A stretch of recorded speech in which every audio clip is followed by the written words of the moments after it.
This exercise can improve your stability while you're walking.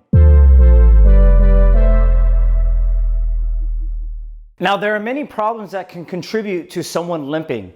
This can be because of a recent surgery, a pain that they're experiencing from a trauma or an accident, or what I most often see is instability and weakness on one leg compared to the other, causing their body to feel unbalanced. When you are walking or when you are ambulating, we primarily go through two phases of the gait cycle. The first phase is the stance phase. This is when you are primarily accepting weight on that leg and your weight is now transferred to that leg as you propel yourself forward. The second phase is the swing phase. This is now when your foot comes off the ground and propels forward as your body weight shifts to the opposite side.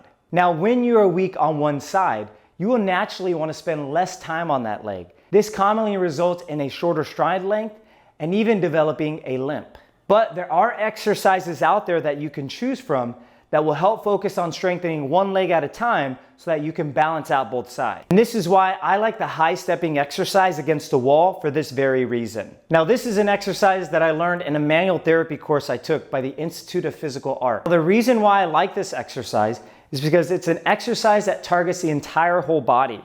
When you perform this supported against the wall, you're gonna be targeting your core muscles, your posterior chain, which is your glutes and your hamstrings, and even your hip flexors.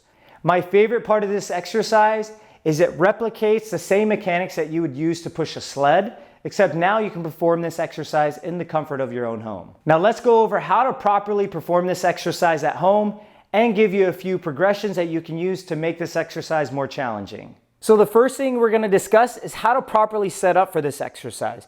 You can use any wall that you have located at home, and just keep in mind that the further away your feet are from the wall, the harder this exercise is gonna be. So your hands are gonna be supporting against the wall.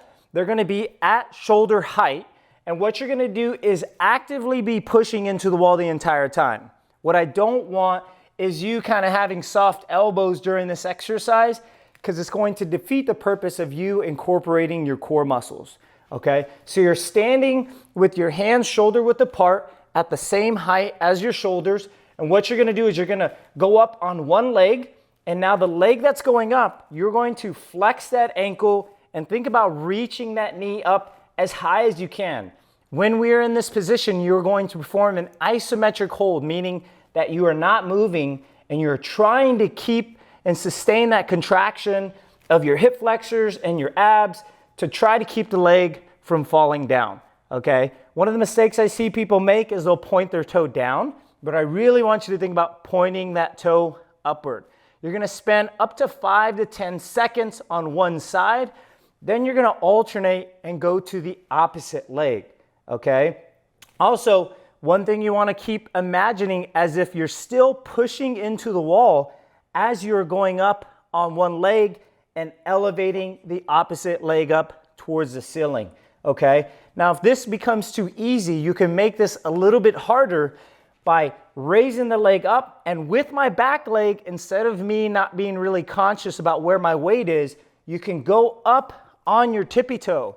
Now this is going to start to train your glute muscles, your hamstrings, and even your calf muscles, okay? That also adds a little bit of twist and challenge with the exercise. I will normally perform this for anywhere between 5 to 10 repetitions with about 5-second holds at least, just to feel all of the muscles of the core, of the legs, and everything recruiting. And you're gonna feel everything really shaking and feeling like unstable, but that just means that you are effectively training that weakness and you are really focusing on balancing out your left leg compared to the right leg. Now, another way that you can increase the challenge and make this exercise a little bit more demanding, you'll see some of the strength and conditioning coaches or fitness coaches work on more of a fast, rapid marching. And this is where instead of working on a hold as you alternate legs, you can actually work on a fast, quick movement where you're really challenging those fast twitch type 2 muscle fibers. That's gonna really challenge your legs. That's gonna get your heart rate up. And it's really gonna allow you to focus on more of that power and that drive with that back leg. Now the key for this exercise is you can really use this for any warm-up that you have, or even work on this as a strengthening exercise where you're really focusing on training one leg at a time to balance out any deficits that you may hold there, okay? Guys, thank you for watching today. If you try this exercise out, please comment below on how this worked out for you. In the meantime, please give this video a like, subscribe to the channel, and I'll see you in the next one.